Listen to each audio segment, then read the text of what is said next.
کہ کیا حکومت کو اپنے نقصانات کم کرنے کے لیے پی آئی اے اسٹیل مل، بجلی پیدا کرنے اور تقسیم کرنے والی کمپنیوں جیسے اداروں کو ان کی نجکاری کر دینی چاہیے، کیونکہ لاسز بڑے ہیوج ہیں اور یہ لاس ہم اکثر دیکھتے ہیں کہ یہ کمپنیز کتنا نقصان کر رہی ہیں، لیکن اس کے علاوہ ان کو سبسڈیز دی جاتی ہیں، یہ بینک سے بورنگ کرتے ہیں جس کی وجہ سے اوبیسلی پرائیویٹ سیکٹر کے جو بورنگ ہے اس پہ اثرات پڑتے ہیں، انفنڈڈ سبسڈیز ہوتی ہیں، پینشن ایک بہت بڑا اماؤنٹ ہے جو اسٹیٹ اونڈ انٹرپرائزز کو دیتے ہیں ہم ہر سال۔ جی ظفر مسعود صاحب، آپ کا کیا اوپینین ہے اس پر؟ یہ اس کا جواب تو بہت سمپل یہ ہے کہ یقیناً privatisation is the way to go, لیکن یہ بھی ہمیں ذہن میں رکھنا چاہیے کہ پرائیویٹائزیشن میں جانے کے لیے اس سے پہلے کچھ پری ریکوزٹس ہیں جو ہمیں ضرور فالو کرنے ہیں، اور اگر ہم نے وہ فالو نہیں کیے تو جو پرائیویٹائزیشن کے ایڈوانٹیجز ہیں جس وجہ سے یہ اینٹیٹیز پبلک سیکٹر میں رکھی گئی تھی ٹو بگین ود، وہ غالباً ڈسپیئر ہو جائے گی۔ اور اس میں جو سب سے امپورٹنٹ ایسپیکٹ ہے وہ یہ ہے کہ ہمیں جو ہے وہ اپنے ریگولیٹرز کو اور زیادہ طاقتور بنانا ہے، ان کو زیادہ انڈیپینڈنس دینی ہے، ان کو زیادہ ان کی جو ہے وہ اسکل سیٹ کی اسٹرینتھنگ کریں، اور یہ بہت ضروری عمل ہے۔ جب تک کہ آپ ریگولیٹر جو ہیں ان کو تگڑا نہیں کریں گے، اگر پرائیویٹائزیشن میں جائیں گے تو اس کا زیادہ نقصان ہوگا۔ دوسرا جو امپورٹنٹ ایسپیکٹ ہے وہ یہ ہے کہ بہت جگہ کے اوپر ریگولیٹر اور ایگزسٹنگ اینٹیٹیز کو کمرشل ایکٹیویٹیز میں بھی، جس طرح سول ایویشن اتھارٹی ہے یا جس طرح ایف بی آر ہے، یہاں پر ہمیں رول جو ہے وہ ریگولیٹر کا علیحدہ کرنا پڑے گا فرام دیئر کمرشل ایکٹیویٹیز، اور ایک الیکشنز کا پیس کر لیجیے، سمجھیے آپ، جس طرح ایف بی آر ہے، اور ان کو سوللی فوکس کرنا پڑے گا as an authority focusing on regulating the sector and improving and promoting more competition. جب تک کہ آپ یہ نہیں کریں گے تب تک اگر پرائیویٹائزیشن میں آپ جائیں گے تو آپ ان اینٹیٹیز کو صحیح طرح ریگولیٹ نہیں کر پائیں گے جو پرائیویٹ ہینڈز میں ہوں گے۔ دوسرا، ہمیں کمپٹیشن کو پروموٹ کرنا ہے، جس طرح ہم ڈیولوشن کی بات کرتے ہیں پولیٹکس میں، اس طرح ہی ہمیں ان اینٹیٹیز کو بھی اس طرح ڈیولو کرنا پڑے گا کہ فار ایگزامپل اس طرح لاہور الیکٹرک کارپوریشن ہے، اس کو پرہیپس ہمیں ڈیوائڈ کرنا پڑے گا 3 یا 4 حصوں کے اندر۔ اس طرح فیصلہ آباد کو پرہیپس ڈویژن وائز ڈیوائز کرنا پڑے گا تاکہ ان میں آپس میں بھی کمپٹیشن ہو سیم سٹی کے اندر، اور وہ مینیجیبل بھی ہو جائیں۔ ابھی یہ اتنی بڑی اینٹیٹیز ہے کہ وہ غالباً مینیجیبل نہیں۔ اس کے علاوہ جو سب سے امپورٹنٹ ایلیمنٹ ہے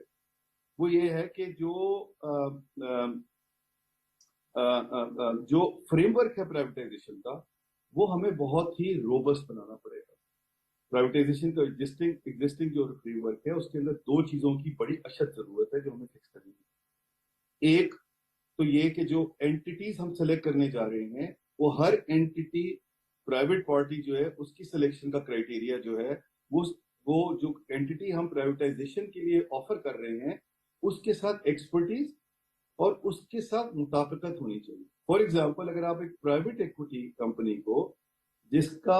پیشنس کیپٹل بہت کم ہوتا ہے، جس کے اندر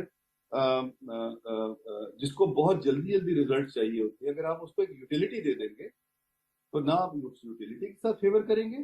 اور نہ آپ اس پرائیویٹ ایکوٹی اینٹیٹی کے ساتھ فیور کریں گے، آپ ان دونوں میں سے کسی ایک کا نقصان ضرور کریں گے۔ اور اس طرح ہی ہمیں جو ہے وہ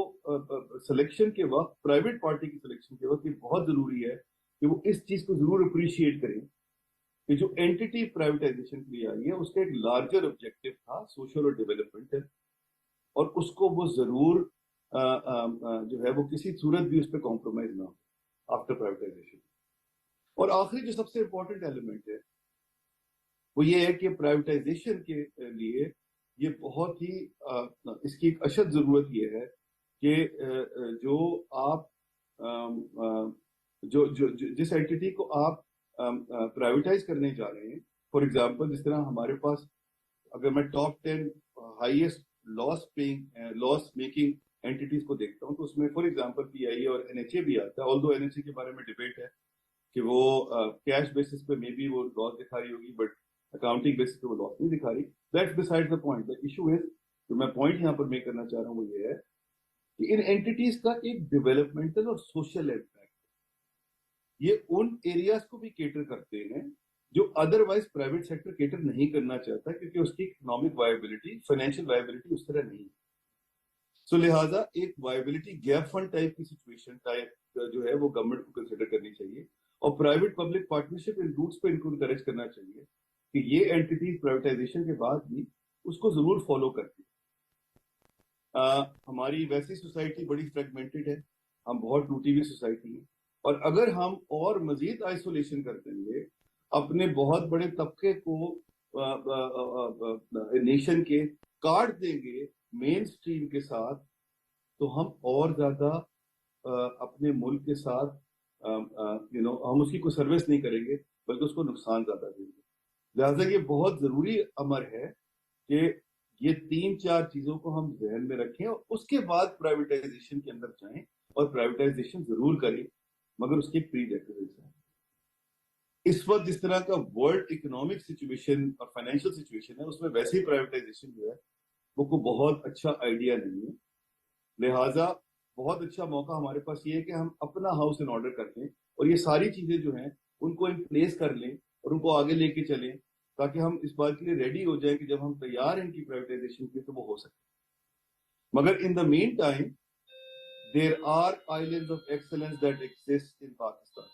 ہم نے دیکھا ہے کہ پبلک سیکٹر اینٹیٹیز کے اندر بہت بہترین کام ہوا ہے in terms of their restructuring, in terms of their improvement in governance. Banking sector is a classic example of that. لہٰذا اگر ہم in the meantime کم از کم اپنی گورننس کی ایشوز پہ فوکس کر لیں, ہم اپنے جو بورڈ آف ڈائریکٹرز ہیں اینٹیز کے اور مینجمنٹ ہے اس کو میرٹ پہ اپوائنٹ کر لیں اور ان کو ایک فری ہینڈ دے دیں, انڈیپینڈنس دے دیں ٹو آپریٹ, اور ان کو ایک کور مل جائے کہ وہ